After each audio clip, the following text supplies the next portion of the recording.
यस ब्रह्माण्डमा चेतन पदार्थ जीव र अचेतन पदार्थ निर्जीव तत्त्वहरू छन्। अचेतन पदार्थमा पृथ्वी, जल, तेज, वायु र आकाश रहेको छ।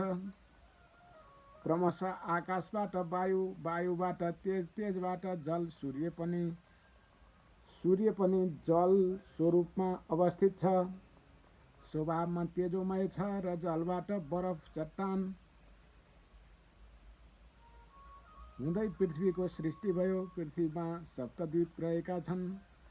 जम्बुद्वीप, प्लेक्षद्वीप, सालमलीद्वीप, कुशद्वीप, क्रौञ्चद्वीप, शाकद्वीप र पुष्करद्वीप। यसै गरी जलमा 7 समुद्र पनि रहेका छन्।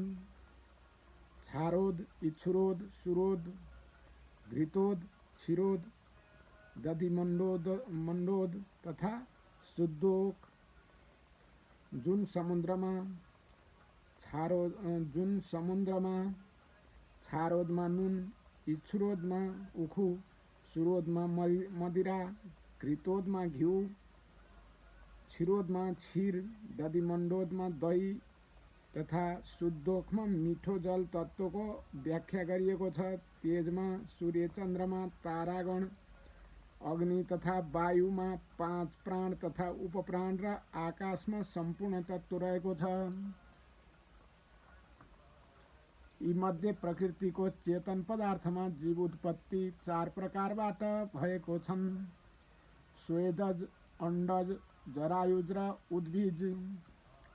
स्वेदज भनेका पसिनाबाट उत्पत्ति हुने, अण्डज अण्डाबाट उत्पत्ति हुने, जरायुज गर्भबाट उत्पन्न हुने, उद्भिज बीज बिउबाट उम्रने।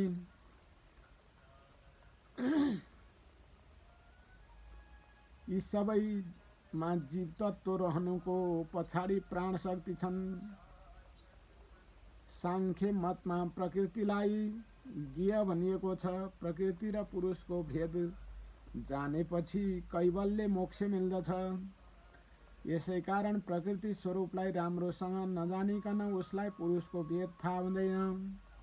तिनै गुण सत्व, रज र तम, बुद्धिको नाम महतत्व हो। 25 तत्त्वमा पुरुष, प्रकृति, महतत्व, अहंकार, पञ्चतन्मात्रा, पञ्चमहाभूत, पञ्चकर्मेन्द्रिय, पञ्चज्ञानेन्द्रिय र मनलाई मानिएको छ। भेद बुद्धि नष्ट गर्ने यस सिद्धान्तमा भेदरहित ब्रह्म मात्र जुन ज्ञान स्वरूपमा थियो, यसबाट पुरुष र प्रकृति उत्पन्न भए। यसबाट प्रकृतिमा क्षोभित पारेर सत्व, रज र तमोगुण उत्पन्न भए। त्यही गुणबाट भूर्भुवः स्वः, मह, जन, तपः, सत्यः, लोक र अतल, वितल, सुतल, तलातल, रसातल, महातल, पाताल उत्पन्न भए। जसमा भूमा मनुष्य सहित जीवहरू, भुवमा भूत, प्रेत, राक्षस, सोहोमा र त्यसभन्दा माथिको लोकमा निष्ठा प्राप्त मनुष्य, देवता, सत्यलोकमा ब्रह्माजी तथा पाताल लोकमा नागादिको आश्रय स्थल छ। सत्वगुणबाट सम, दम, तितिक्षा, विवेक, तप, सत्य, दया, स्मृति, सन्तोष, त्याग, श्रद्धा, लज्जा, दान, विनय, सरलता आदि चित्तका वृत्तिहरू उत्पन्न भए। मानसिक शान्ति, स्वधर्ममा रहत रहनु, ईश्वरको भक्ति आदि सत्वगुणी मनुष्यको लक्षण हो। सत्वगुण बढेपछि दैवीय शक्तिको गुणहरूको वृद्धि हुन्छ। रजोगुणबाट इच्छा, प्रयत्न, तृष्णा, अभिमान, धनको इच्छा, विषय भोग, कामना, प्रशंसा, प्रेम, हास्य आदि चित्तका वृत्तिहरू उत्पन्न भए। रजोगुणमा आसुर्य बुद्धि वृद्धि हुन्छ।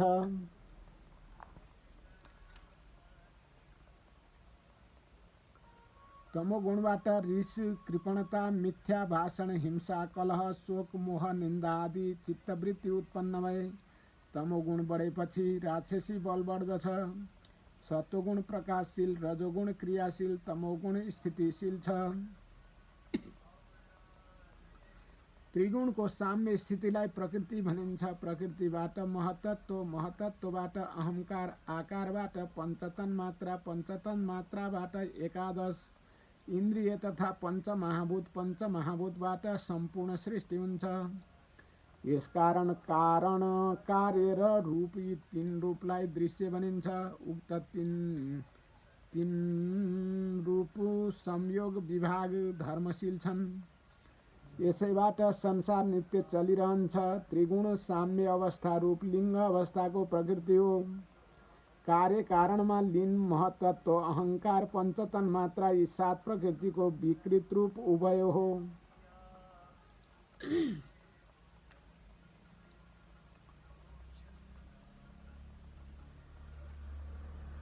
पंच महाभूत इन्द्रिय विकृत रूप हो, प्रकृत रूप हो, प्रकृति होइन। प्रकृत रूप हो, प्रकृति होइन। सत्व रज तम यसलाई गुण भनिन्छ। यो चेतनाको अंग हो।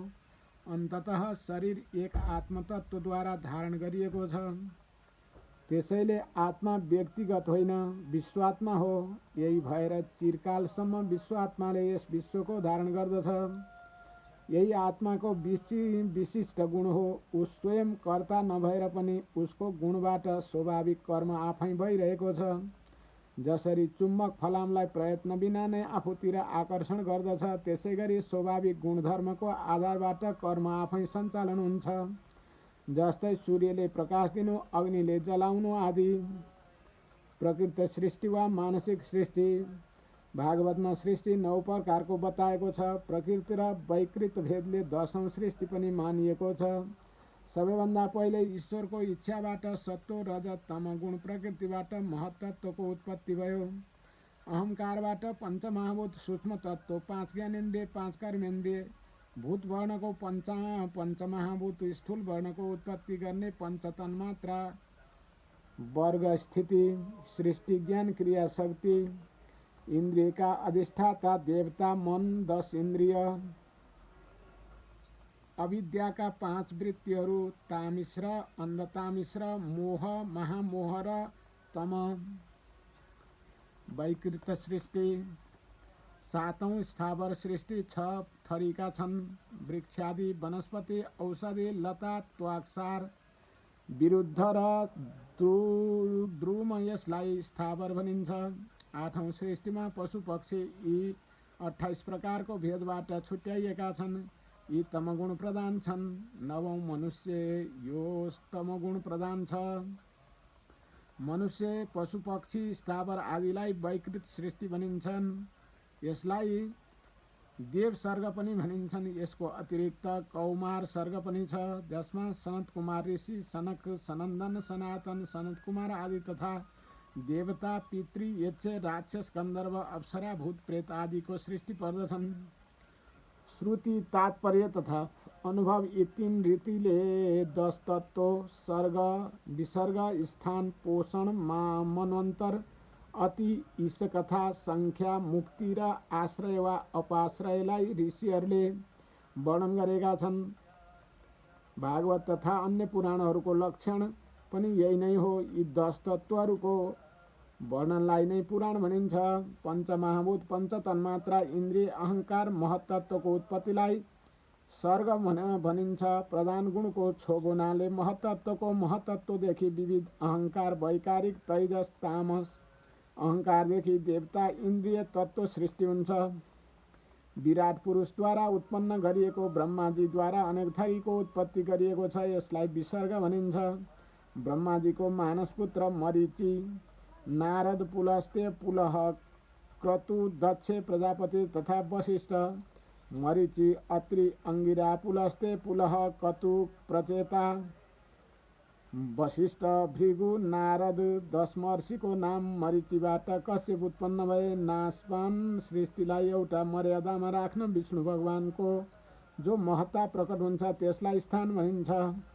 सृष्टिमा जीवहरूलाई पालन पोषण वृत्ति गर्नलाई भगवानको अनुग्रहलाई पोषण भनिन्छ। वृत्ति महतत्वदेखि प्रकट हुने, एक जीवबाट प्रकट हुने, अर्को जीव उत्पन्न हुने प्रवाह रूप स्थावर प्राणी आजीविका हुन्। सम्पूर्ण प्राणीहरूले जीव भक्ष्य गर्दछन्, जसमा हिंसक प्राणीहरू मासु खाँदछन्।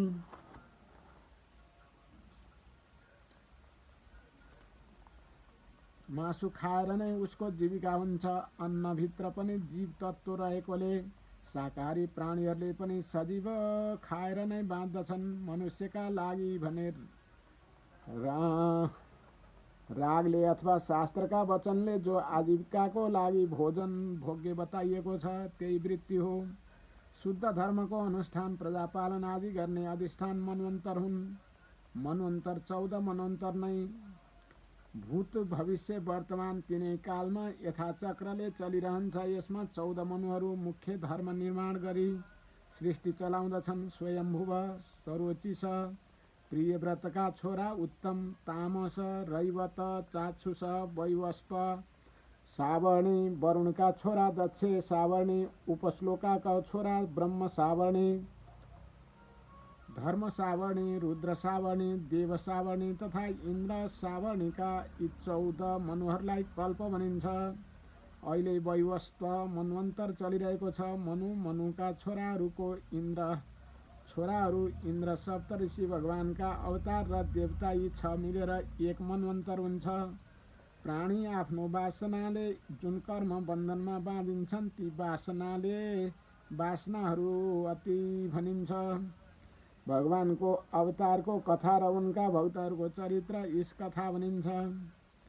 प्रलय कालपछि जब विराट रूप भगवानले आफ्नो योगनिन्द्रा स्वीकार गर्ने बेला सम्पूर्ण जीवहरू सृष्टिका सबै तत्त्व आफूमा लीन गर्दछन्। त्यसलाई निरोध भनिन्छ।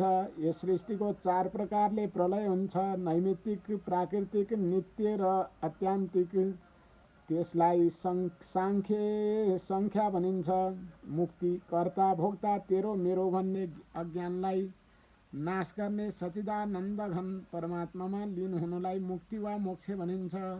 मोक्ष 4 थरीका छन्: सालोक्य, सामिप्य, सारूप्य, सादृश्य। भागवतमा यो बताइएको छ। सांख्य मत, दर्शन, विद्या, विवेक, ज्ञान यी एकअर्काका वाचक हुन्। सुख दुःखादि आकारवाला जो शब्दादि विषयक अनुभव त्यो भोग तथा प्रकृति पुरुषको भेद ज्ञान अपवर्ग भनिन्छ। स्वरूपको उपलब्धि र ज्ञानको कारण जो सम्बन्ध छ त्यो संयोग हो। योगको कारण संयोग, तथ्य अपवर्गको प्रपञ्च कारण उक्त संयोगको वियोग हुन्छ। अब आजलाई यति नै। अर्को भागमा फेरि यसमा बाँकी रहेका अरूलाई क्रमशः राख्नेछु। साहेब बन्दगी।